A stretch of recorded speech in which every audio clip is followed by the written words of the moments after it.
All right, ladies and gentlemen, it is now time to bring up our main event. Saturday, October 23rd at the State Farm Arena. Beside me, the WBO junior lightweight champion of the world, Jamel Semper Fi Herring. The challenger making his way to the stage, the former featherweight champ, Shakur Stevenson. All right, gentlemen, let's dive right in. We've been waiting for this one for a long time. Shakur, grab a mic. I want to start with you. What does this opportunity mean to you? You're 2 days away from potentially becoming a two-weight world champ. I mean, it means everything to me. I feel like this is my first time actually getting to go against a champion, and being able to take a champion belt gonna mean a lot to me. So I can't wait to hear them say and to know. We're in Atlanta. The energy here is outstanding, champ. Great to see you. Thanks for joining us. The odds makers have you an 8-1 underdog. I don't agree with it.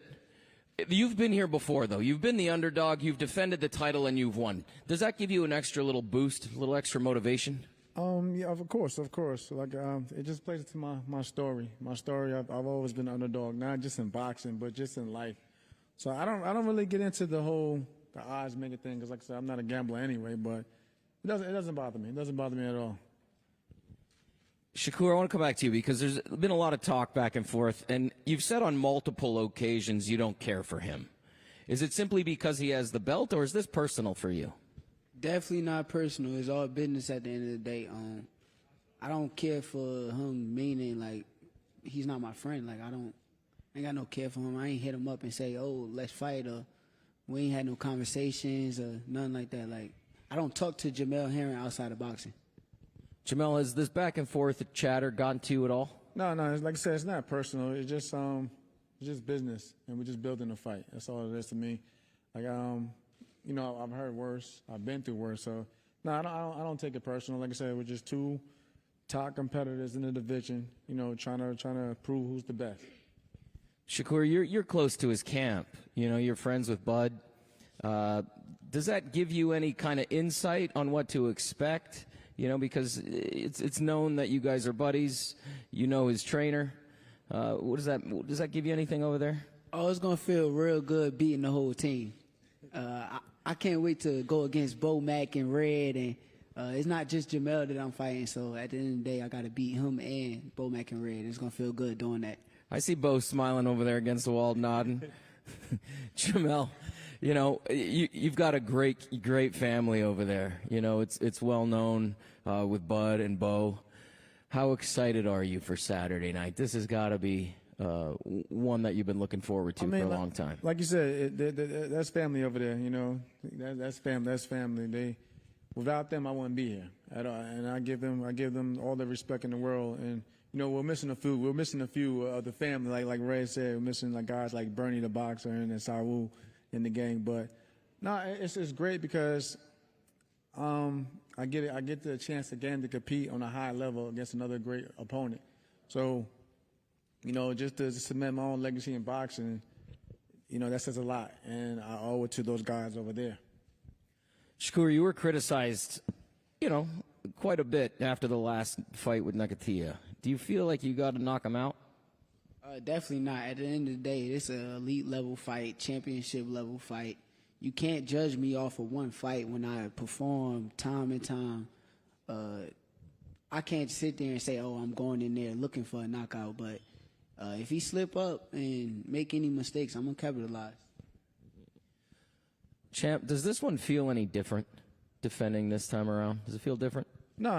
It just feels like again, another high elite level fight in a great, a loaded, talented division. So for me, we just take it one fight at a time. We put all personal, you know, feelings to the side, and we just go to work and do what we got to do. It's going to be a battle. It's going to be an all-out war, without question. Carl, what's your thought on Saturday night? Because, you know, Top Rank's obviously been working on this one for quite some time, and here we are 2 days away. Well, 2 weeks ago, we had Fury and Wilder. We saw what that was. And then last week, we had Joet Gonzalez and Navarrete. We saw what that was. This week, we have two southpaws who can box, you know, their ass off. But at some point, they're going to have to sit down and fight. You know, they say you're only as good as your last fight. Jamel's last fight, he literally knocked Carl Frampton into retirement.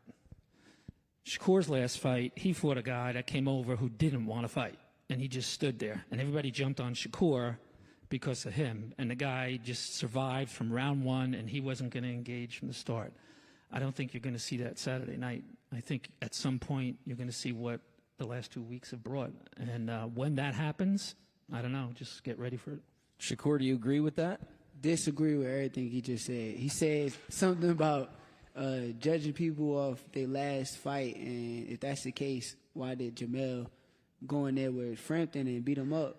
His fight before that, he fought a Kendo and looked not that good to me. No, I think, but he was saying the last fight, the guy you were fighting didn't want to fight, and that's why you were unfairly criticized. He came to fight. He came to fight. At the end of the day, you got to respect him as a man. He brung his right hand. He was looking for a big right hand. He came to fight, but he just couldn't deal with what was going on in the ring. This is a pretty special city. I love coming to Atlanta. What's it mean for you to defend here? Atlanta's cool. Like, I got family out here. I do have family out here. My sons live out here as well. So, I mean, it's like I said, another home. And it's an honor, just an honor just to be fighting in the State Farm Arena, because it's not known for boxing, and a lot of big fights coming into town. So whenever you can bring a special fight to a certain city, that's always a great thing.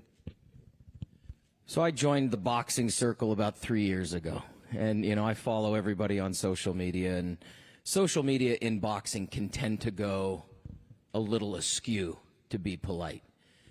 I respect you for your presence on social. You've never really dived in. You and your family have always taken the high road. I don't know about Jen. No, but in all honesty, you've always been very respectful of the sport, the game of boxing on social media. We talk about family and what it means to not only go overseas and serve. Thank you very much, by the way, for your service. But your respect of the sport, I think, is respected in the sport. Can you talk about that for a little bit? Because, not to reference anybody else, but just recently I've got more followers than you. Seems to have gone viral in the sport of boxing, right? But here we are, big night, huge night. And, you're so well respected. What does that mean to you, knowing that the sport of boxing respects who you are, not only as a boxer, but as a man? I mean, it means a lot because at the end of the day, boxing has done great things for me, not only in the ring but outside of the ring. So I always feel like I owe a great deal of respect to boxing. But in terms of like this whole new thing where fighters is out there, putting, trying to make fights due to social media and what they should get and yada yada yada, it don't mean nothing, because like right now you have a big fight and we didn't argue about who has the bigger follower, the bigger draw, and such and so. I believe in the old school method, just putting on great fights that people will talk about for years to come. And like I said, at the end of the day, I'm just happy just to be a part of something special. So that's why I always show a lot of tremendous respect to boxing. I do my own little commentating on Twitter or whatever. So, but yeah, because I just love the sport. Tiana has more followers than all of us anyway, so it doesn't matter. I did put out a little poll on my Twitter. I asked people, I said, hey, I get the privilege of hosting these press conferences all the time. If you could, what would you ask either of these guys? And one question that popped out on me on Twitter was, do you think your opponent would have made a good Marine? Do I think he would have made a good Marine? I don't know. Because like I said, I was a totally different person before I even joined the armed service. Like I was the worst. I'm telling you, I was nothing the way I am today. But it just, like I said, the Marine Corps just builds character over time. So like I said, I can't sit there and answer that question. But I mean, he probably would have turned out a good Marine. I rarely see anyone, any bad Marines out there. So. But yeah, like I said, Marines over time, it takes time to grow and develop. It's funny you mentioned the word character in your response, because that's what I wanted to come to Carl with next. Two incredible fighters in the top-ranked stable, both with incredible character. What does it mean for the organization knowing that one of these guys has to lose on Saturday night? Well, God forbid we get a draw, but somebody walks away with a loss. Well, they go away with a loss on their record, but the bigger picture, there's no losses with these two guys, especially Jamel. You know what he's been through, what he represents. Shakur is a lot younger, where he came from, where he's at right now. I mean, I live next to Newark. I see it every day, what the inspiration he is for young kids.